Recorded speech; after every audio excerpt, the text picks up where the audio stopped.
Il y a 3 jours, j'ai eu 18 ans, mais mes parents ont brutalement annulé ma fête d'anniversaire parce que ma sœur aînée, Amanda, avait eu une crise de colère. À vrai dire, j'étais soulagée qu'elle ne soit pas censée être là pour l'événement. Elle avait prévu de s'envoler pour Los Angeles avec ses amis de l'université pour un grand rassemblement d'influenceurs auquel elle obsédait depuis des mois. Mais, par chance, un orage massif a cloué au sol tous les vols à travers le sud-ouest, la laissant coincée à Phoenix. Son voyage a été reporté et elle était insupportable, obligeant mes parents à marcher sur des œufs autour d'elle pour éviter de contrarier leur enfant préféré. Amanda a toujours été la préférée dans notre famille et il ferait des pieds et des mains pour la garder heureuse. Alors, quand elle a fait irruption dans la cuisine le matin de mon anniversaire et leur a exigé d'annuler ma fête, disant « Si je suis malheureuse, elle ne peut pas non plus célébrer ». Mes parents n'ont même pas scié. Ils ont immédiatement envoyé des textos à tout le monde, amis, famille, tout le monde pour annuler l'événement. J'étais complètement dans le noir à propos de tout cela. J'ai passé la journée à bourdonner d'excitation, à aider maman à installer des décorations que nous avions achetées chez Target, à enfiler des lumières et des ballons dans le jardin. J'ai même fait cuire mes cookies aux pépites de chocolat préférées en utilisant la recette de grand-mère Rose, celle qu'elle m'a apprise il y a des années. Le coucher de soleil du désert rendait tout magique. À l'approche de la soirée, j'ai continué à vérifier mon téléphone, attendant des messages d'amis sur les heures d'arrivée ou le stationnement, mais il est resté étrangement silencieux. À 19h, quand personne ne s'est présenté, j'ai commencé à m'inquiéter. À 20h, j'étais confuse. À 21h, la panique s'est installée. Maman, papa, ai-je appelé, les trouvant affalés dans le salon, regardant Netflix comme si c'était une soirée ordinaire. Où est tout le monde? Quelque chose s'est-il passé? C'est là qu'ils m'ont annoncé la nouvelle. Ils avaient annulé ma fête de 18 ans. Le jalon dont je rêvais depuis des mois. Tout cela à cause d'Amanda qui était contrariée par ses projets annulés à Los Angeles. La colère qui m'a envahie était comme rien de ce que j'avais jamais ressenti. Il ne s'agissait pas seulement d'une fête. C'était 18 ans d'être mise de côté. Jouer toujours les seconds rôles face aux exigences d'Amanda. C'était le début de tout ce qui s'effondrait. J'ai explosé. J'ai crié après mes parents, exigeant de savoir comment ils pouvaient me faire ça. C'était mon jour, mon grand 18e, mon entrée dans l'âge adulte. C'était eux qui avaient suggéré une grande célébration. Aide-moi à planifier ça, et insister pour inviter notre famille élargie de Tucson et Flagstaff. Tu ne comprends pas, a dit maman, se tordant les mains. Amanda est dévastée par son voyage. Il ne me semblait pas juste d'organiser une fête pendant qu'elle est si fragile. Fragile, ai-je répliqué. Elle a 23 ans. C'est moi qui fête mes 18 ans. Et vous avez annulé ma fête à cause de sa crise. Mes parents avaient toujours manipulé Amanda avec des gants de velours, privilégiant ses sentiments aux miens. En grandissant, j'ai dû lui céder la dernière part de pizza si elle la voulait. La laisser choisir ce que nous regardions à la télévision et éviter de porter des vêtements qu'elle aimait pour protéger son esthétique. J'ai reçu ses vêtements de seconde main pendant qu'elle faisait du shopping au Scottsdale Fashion Square. Mais ça a franchi toutes les limites que j'avais jamais fixées dans ma tête. Baisse la voix, a averti papa, jetant un coup d'œil à l'étage. Tu vas réveiller Amanda. Elle fait enfin la sieste. Ça m'a fait dépasser les bornes. Même maintenant, alors qu'ils ruinaient mon anniversaire, ils étaient plus préoccupés par le fait de déranger leur précieuse fille que de régler la douleur qu'ils m'avaient causée. Plus tard, j'ai appris qu'ils avaient dit à tout le monde que j'étais malade avec une terrible migraine et leur avaient demandé de ne pas me contacter avant le lendemain. Cela expliquait le silence sur mon téléphone. Mes amis pensaient qu'ils étaient gentils en me laissant de l'espace pour récupérer. La manipulation était stupéfiante alors que je libérais 18 ans de frustration refoulée. Amanda a descendu les escaliers dans son pyjama en soie, l'air suffisant et bien reposé. Quel est tout ce bruit, a-t-elle demandé, jouant l'innocente. Quand je l'ai dénoncée pour son égoïsme, elle a eu l'audace de me faire la leçon sur l'empathie. Je traverse quelque chose de vraiment difficile en ce moment, a-t-elle dit, jetant ses cheveux blonds. Si tu ne peux pas voir à quel point il est cruel de faire la fête pendant que je lutte, tu es plus égoïste que je ne le pensais. C'était ça. Je me suis jetée sur elle, agrippant ses cheveux parfaits, et nous avons fini dans une bagarre générale dans notre salon de Scottsdale. Nos parents ont dû nous séparer. Et juste à ce moment-là, la sonnette a retenti. Dans le chaos, nous ne l'avions pas entendu, mais quelqu'un était à la porte et cette personne était sur le point de tout changer.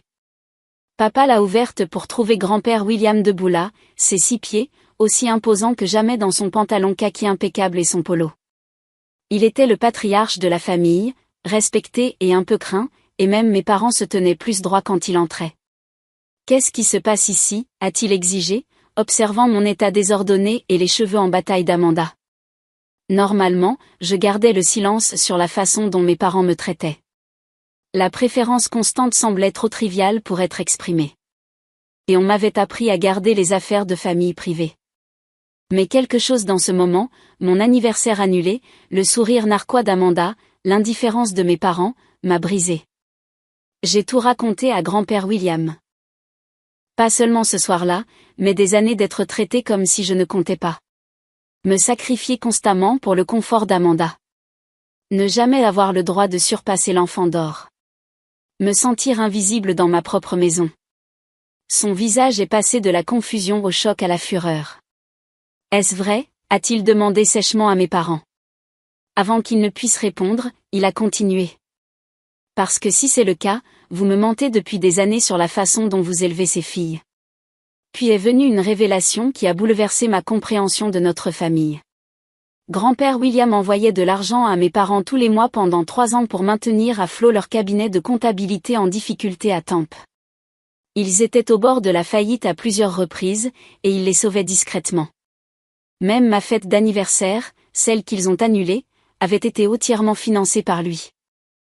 J'ai soutenu cette famille parce que je pensais que vous éleviez les 2 filles avec équité et amour, a-t-il dit, la voix glaciale. Clairement, je me suis trompée.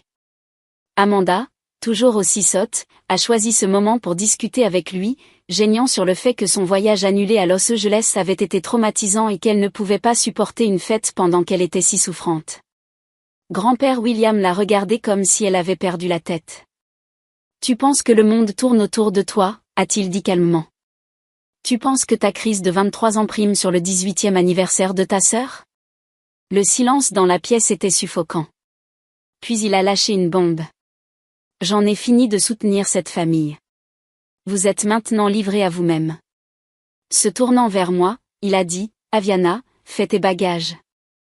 Tu viens avec moi. » Le chaos a éclaté. Mes parents m'ont complètement oublié, suppliant frénétiquement grand-père William de ne pas les couper. « Papa, s'il te plaît, parlons-en » a plaidé mon père, le suivant dans le salon. « Nous avons fait des erreurs, mais nous pouvons arranger ça » a ajouté maman, la voix désespérée. Mais grand-père n'écoutait pas, il m'a regardé et a demandé, « Aviana, veux-tu vivre avec moi ? Cet environnement n'est pas sain pour toi. » Je n'ai pas hésité. Oui. Ce qui m'a le plus frappé, c'est qu'en suppliant grand-père William de reconsidérer, aucun d'eux n'a essayé de me convaincre de rester. Ils n'étaient pas contrariés de me perdre. Ils étaient contrariés de perdre son argent. C'était la preuve de tout ce qu'il avait dit sur leurs priorités. J'ai couru à l'étage, emballé mes essentiels, vêtements, ordinateur portable, livres préférés, les quelques bijoux qui étaient vraiment les miens, pas les rebuts d'Amanda. En bas, la dispute s'est intensifiée, les voix de mes parents devenant de plus en plus frénétiques.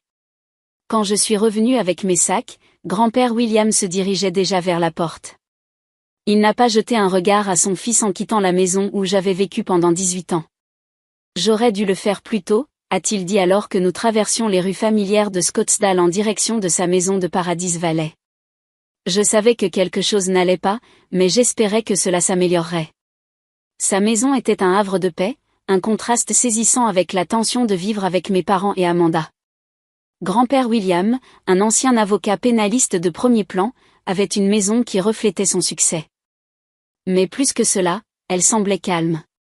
Au dîner ce premier soir, il a dit, « Tu peux rester ici aussi longtemps que tu auras besoin, pendant l'été, pendant tes études, tout ce que tu veux. » Pour la première fois depuis des années, j'ai eu l'impression que quelqu'un se souciait vraiment de moi. Mais mes parents n'avaient pas fini. Mon téléphone a commencé à exploser presque immédiatement avec leur tentative de me ramener. Non pas parce qu'ils me manquaient, mais parce qu'ils avaient besoin que je convainque grand-père William de rétablir leur bouée financière. Leur désespoir devenait plus clair chaque jour. Textos, messages vocaux, emails. Ils ont tout essayé. Leurs excuses sonnaient creux, calculées pour me manipuler afin que je puisse arranger les choses avec grand-père. Nous savons que nous avons mal tourné, lisaient les messages de maman. Nous pensions que tu étais plus forte, plus indépendante qu'Amanda, alors nous lui avons donné plus d'attention parce qu'elle en avait besoin. Nous sommes désolés d'avoir pris ta force pour acquise. Les excuses m'ont indignée. Amanda a 5 ans de plus. Elle aurait dû être celle qui était assez mature pour partager votre attention. Ils transformaient leur favoritisme en compliment sur mon caractère. Après une semaine à ignorer leurs messages de plus en plus frénétiques, j'ai finalement répondu, disant à papa exactement ce que je pensais de leurs fausses excuses et que je savais qu'ils ne me voulaient de retour que pour l'argent de grand-père. C'est là qu'ils ont fait une erreur fatale. Nous ferons n'importe quoi pour régler ça, a texté papa. Dis-nous juste ce qu'il faudrait pour que tu reviennes et que tu parles à ton grand-père pour nous donner une autre chance. J'ai répondu avec un test. J'envisagerai de revenir si Amanda part définitivement. Elle a 23 ans, elle a un emploi et devrait avoir son propre appartement maintenant. Si vous la choisissez plutôt que le soutien de grand-père, cela me dira tout ce que j'ai besoin de savoir. Je n'avais aucune intention de revenir, peu importe ce qu'ils décidaient.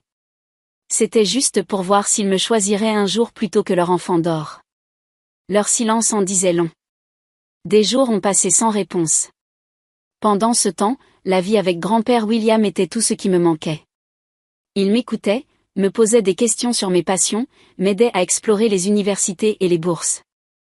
Nous cuisinions ensemble, regardions des films classiques et parlions de mon avenir.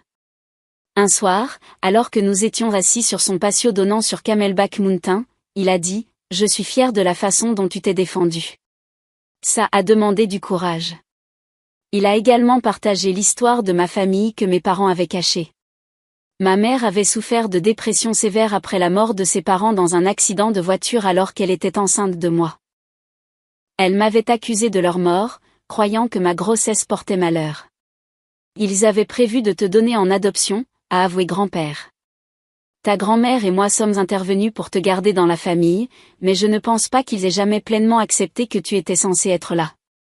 Comprendre la racine de leur rejet était à la fois douloureux et libérateur. Je n'étais pas le problème. Je ne l'avais jamais été. Mais ma nouvelle vie paisible fut bientôt interrompue. 2 semaines après mon ultimatum, je rentrais de Chaparral High School avec mon ami Tyler, un joueur de ligne qui était devenu mon protecteur officieux après que je lui ai parlé de mon drame familial. Alors que nous approchions du parking de l'école, j'ai repéré Amanda appuyée contre sa Honda Civic argentée. Mon estomac s'est noué. Tyler, ai-je murmuré. Peux-tu me raccompagner? J'ai un mauvais pressentiment.